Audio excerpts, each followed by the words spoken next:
નમસ્તે મિત્રો, સ્વાગત છે તમારું મારા આજના નવા વિડીયોમાં। મિત્રો, આજે આપણે બનાવીશું સેવ અને ટામેટાનું શાક। તો એના માટે મેં 3 નંગ ટામેટાને આપણે કટિંગ કરી લેવાના છે ધોઈને। સેવ મેં જાડી લીધી છે રતલામી। થોડા આપણે વટાણા લઈશું બોઇલ કરેલા। લીલી ડુંગળી આપણે થોડી લઈશું અને આદુ મરચાં અને લસણ લઈશું અને આપણે બીજા રેગ્યુલર મસાલાનો ઉપયોગ કરીશું। તો મિત્રો, આપણે બનાવવાની શરૂઆત કરીએ। તો મિત્રો, આપણે સૌપ્રથમ તો તેલ લઈ લઈશું જરૂર પૂરતું।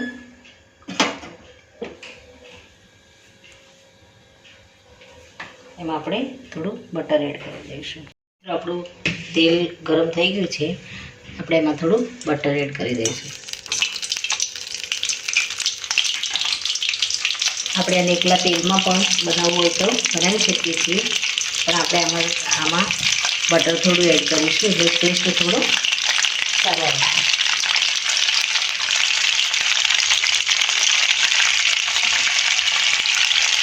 હવે આપણે થોડું જેટલું આપણે આમાં જીરું એડ કરીશું।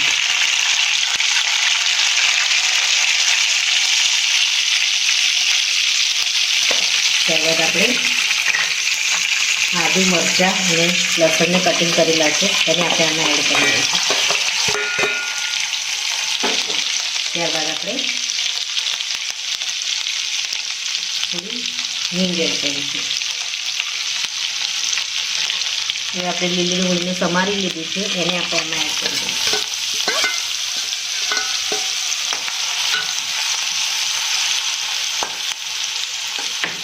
હવે આપણે ટામેટાને આમાં એડ કરી દઈશું। થોડા ટામેટા આપણે આમાંથી બહાર લઈ લઈશું આપણે ઉપર આપણે એડ કરવા માટે।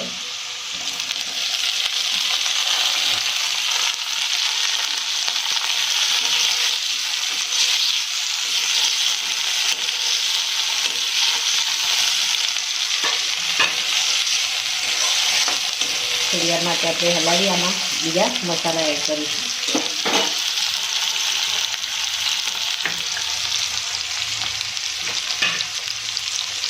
એક ચમચી આપણે ધાણા જીરું પાવડર લઈ લઈશું।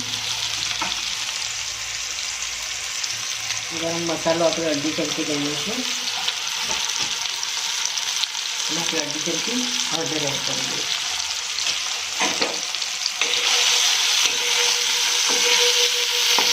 મરચું આપણે આમાં હાલ એડ નહીં કરીએ,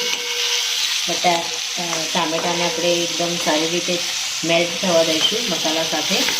ત્યારબાદ આપણે થિકનેસ આવી જાય ટામેટામાં ત્યાર પછી આપણે મરચું એડ કરીશું। આમાં આપણે વટાણાને પણ એડ કરી દઈશું। હવે આને સારી રીતે આપણે મેલ્ટ થવા દઈશું। ગેસને આપણે ધીમો કરી દઈશું અને ઢાંકી અને આપણે સારી રીતે ટામેટાં ગળી જાય એ રીતે આપણે આને થવા દઈશું।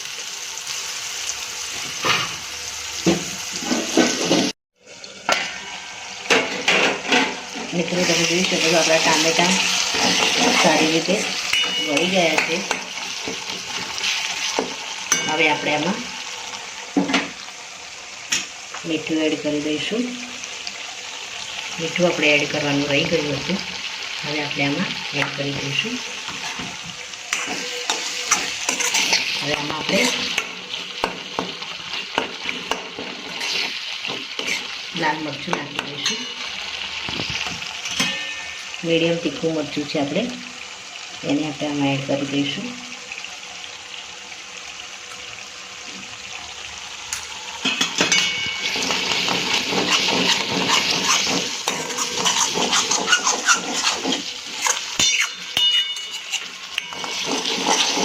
આપણે ટામેટાં સરસ ગળી ગયા છે।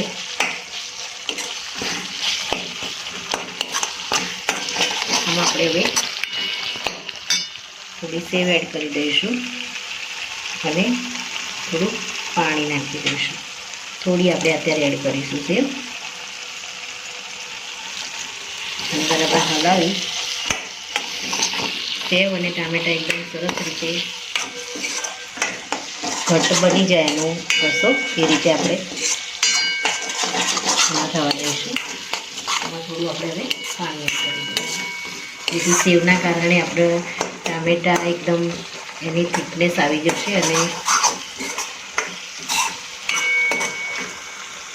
આપણું શાક બહુ સરસ લાગશે. આની અંદર આપણે પાણી એડ કરી દઈશું 1 વાટકી જેટલું.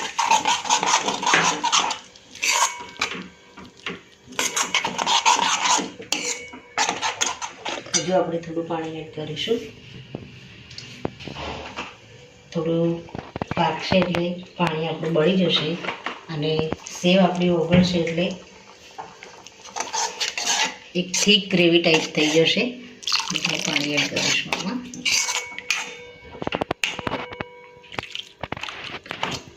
હવે આને ઢાંકી અને ફરી આપણે 5-1 મિનિટ આપણે આને પકવા દઈશું.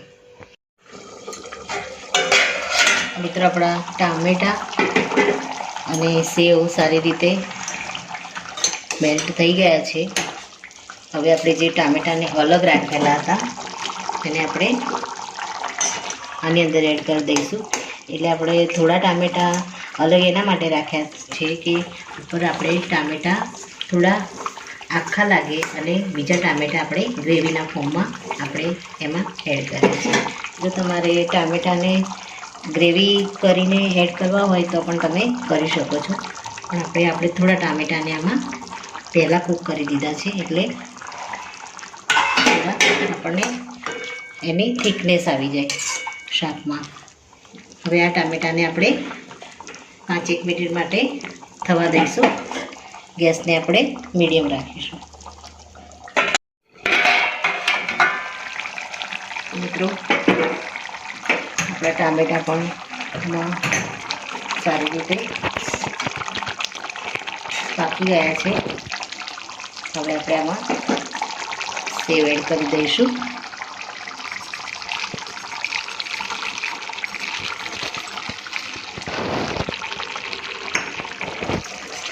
બે મિનિટ માટે ખાલી આને હલાવીશું.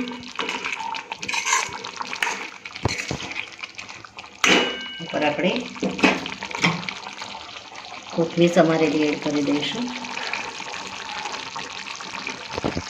ગેસને આપણે હવે બંધ કરી દઈશું.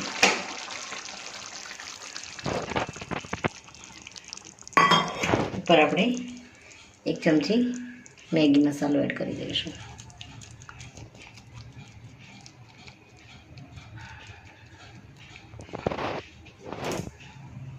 તો મિત્રો આપણું સેવ અને ટામેટાનું શાક એકદમ બનીને રેડી થઈ ગયું છે.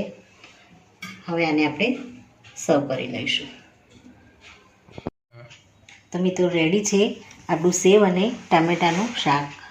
મિત્રો આ રીતે તમે બનાવી અને જરૂરથી ટેસ્ટ કરજો. આ સાથે મારો આ વિડીયો અહીં પૂરો થાય છે.